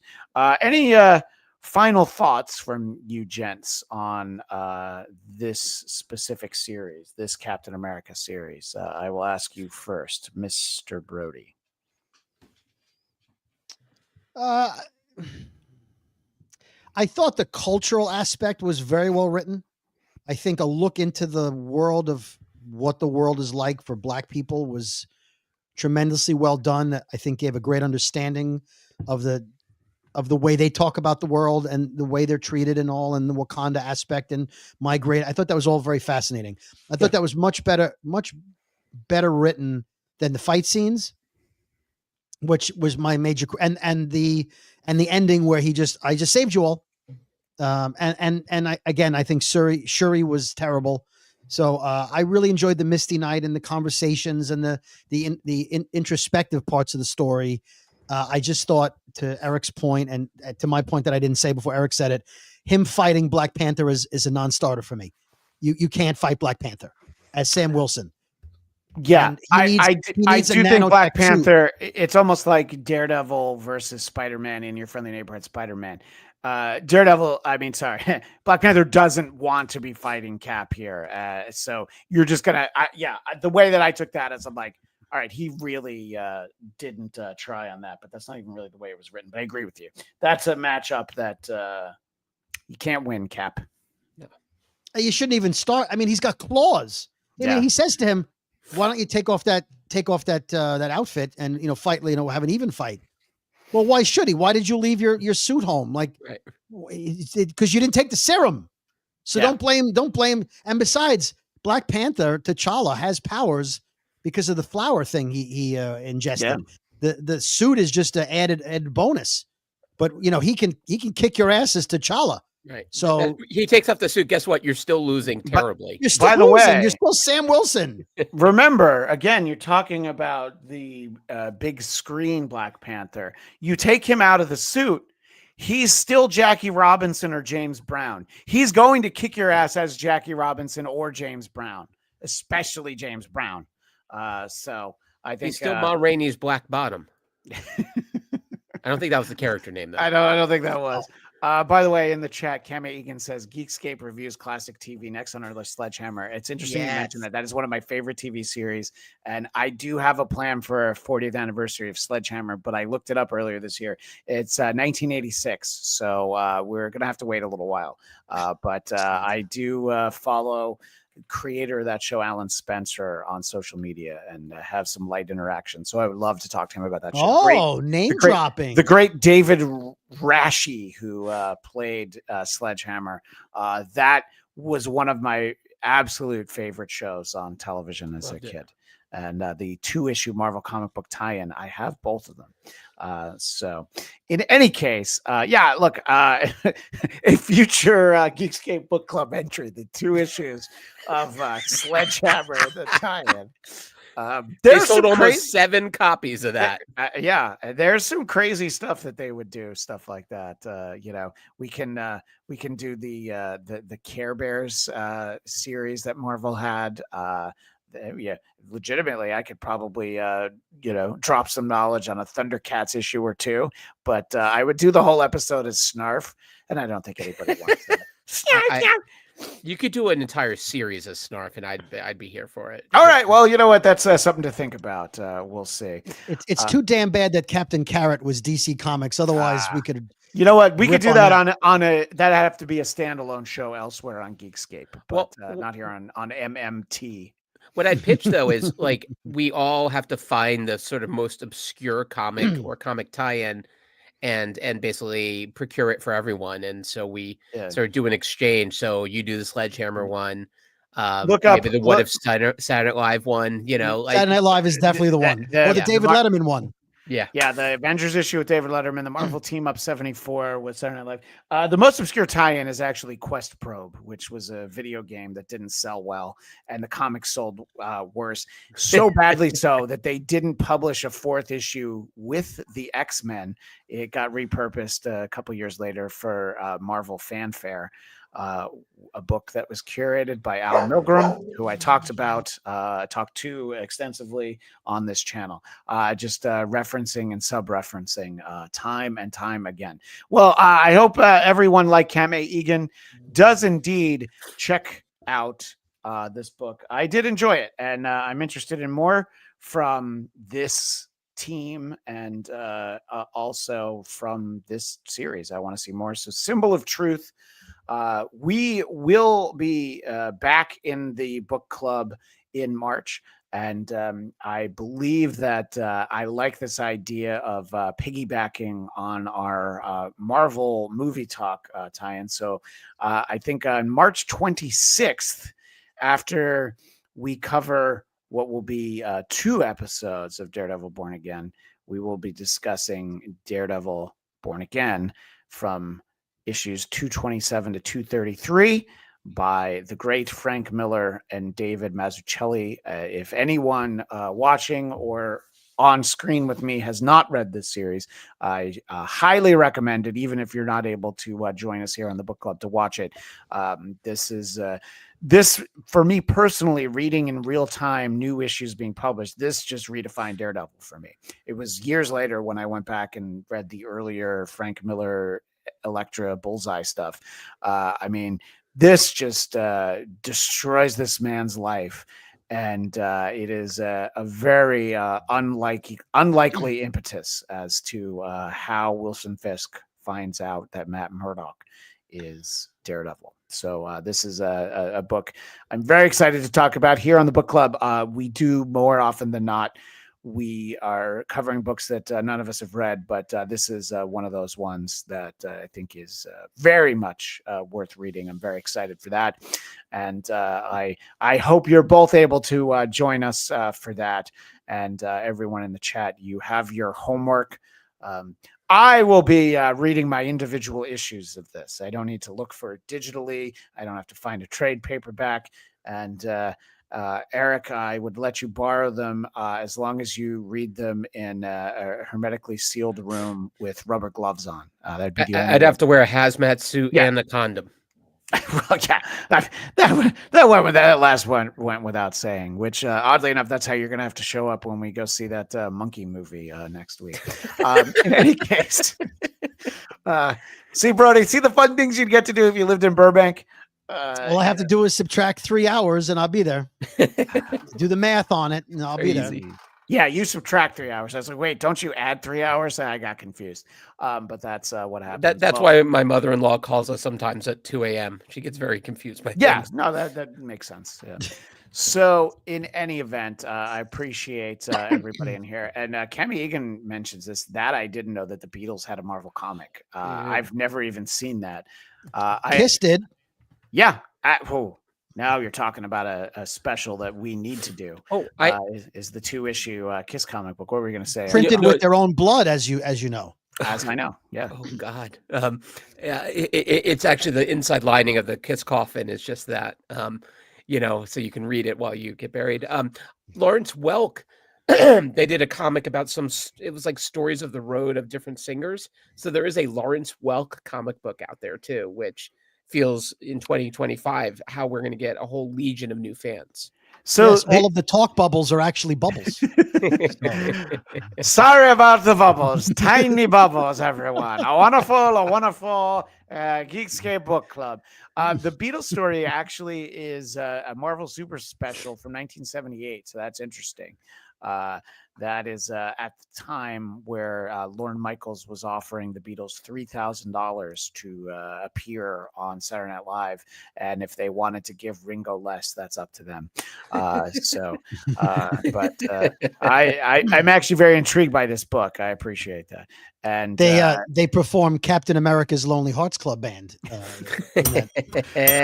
Chris Tuttle says in Scotland we only have Urwooly and the Bruins, but I'll tune in. So we appreciate that very much. Chris Tuthill is one of the people who could have given me the assist on Tom Myers. I'm embarrassed that I forgot his name, but he's such an awful comedian. So thank you again for comparing us to them. Yeah, it's great. Hey, you got you got compared to the co-host of the Creep Off, the great Vinnie Paulino, and I think that you're almost as handsome as he is. So I think that's life dreams. Yeah. Hashtag squad goals. In any case, we do hope that everybody joins us for Daredevil Born Again. Not only the Geekscape Book Club, but over on Marvel Movie Talk, we will be doing our coverage of that throughout March, beginning on March 5th. You can watch us live on YouTube March 5th, 3 p.m. Eastern, noon Pacific, although I'm only going to be giving Pacific time from now on. No more Eastern time. I'm just going to only give Pacific time because someone gets confused, and that someone is Sam Wilson. In any case, Mr. Brody, where can people find you and you're adding 3 hours to the schedule? You could find me in the East Coast time zone at 2:46 p.m. as I'm saying this. What? That's the future. What happens in the future? Do you have a gray sports almanac? Who wins the Sixers game? Doctor Strange and a spider will appear with a okay. You can find me on the Brooklyn Boys podcast, wherever you get your podcasts. And apparently I'll be doing March 26th, hopefully, the Daredevil Born Again Geekscape Book Club. So I'm excited about that. And Mr. Conner, Epstein's mother wants to know where she can find you. Well, you can find me and my dubbed bootleg of the Doobie Brothers over at Count Eric Conner on Instagram and X.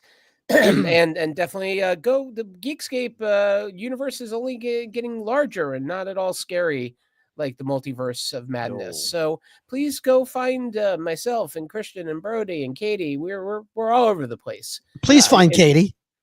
Yeah, take my Katie, please. And find Mr. Conner on Blue Sky, where I just followed him. Oh, that's right. I am on Blue Sky. Oh, Mr. Blue Sky. Yeah. So. He's Mr. Blue Sky.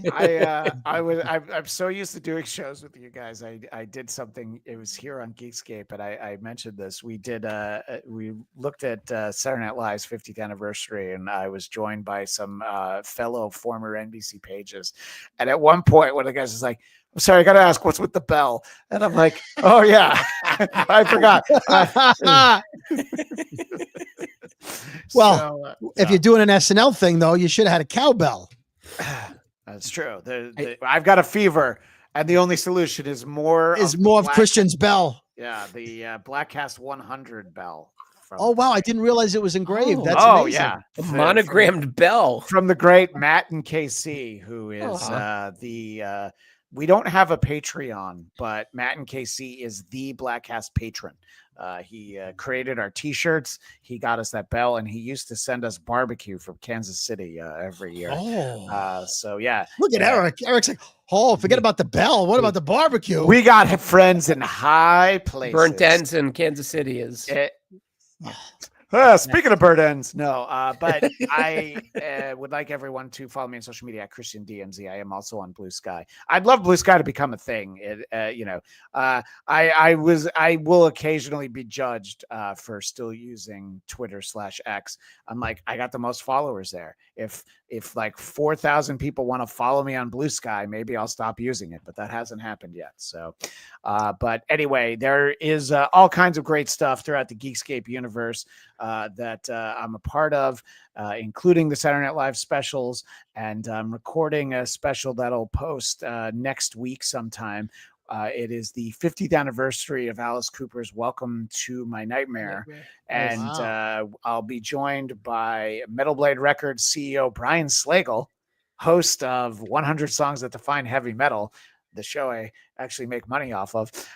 And from the Three Sides of the Coin Kiss podcast, Mark Cicchini and comedian Don Jameson. So we'll be talking about, I got a murderer's row. I can line people up. That's a legitimate lineup as comedians and metal experts. I'm in for that. I'll watch that. Yeah, well, that'll be fun. I'm very excited. It gives me an excuse to rewatch the TV special of Welcome to My Nightmare, which of course I have on standard def DVD. The only way to watch it. And VHS. Christian, will you cover the man behind the mask from Alice Cooper as well? I know it's not on that album. No, that's from 1986. It's Friday the 13th, Part 6, which that'll be the 40th anniversary of it next year. So maybe I'll do it on the same day I cover Sledgehammer. And not the Peter Gabriel song. Reason to be alive one more year. Yeah, that's right. Just hang it. Yeah, 1 year more, as they say. In any case, that is all the time we have here for the book club. Make sure to join us in March. There's plenty of other stuff to check us all out. My personal podcast, Blackcast, BLADTCAST. Who Are These Broadcasters? Tuesdays, 2 p.m. Eastern, 11 a.m. Pacific on the Who Are These Podcasts YouTube channel. But that's all the time we have for now. And as we say here in the book club, if they keep writing them, we'll keep reading them. See you in March, everybody.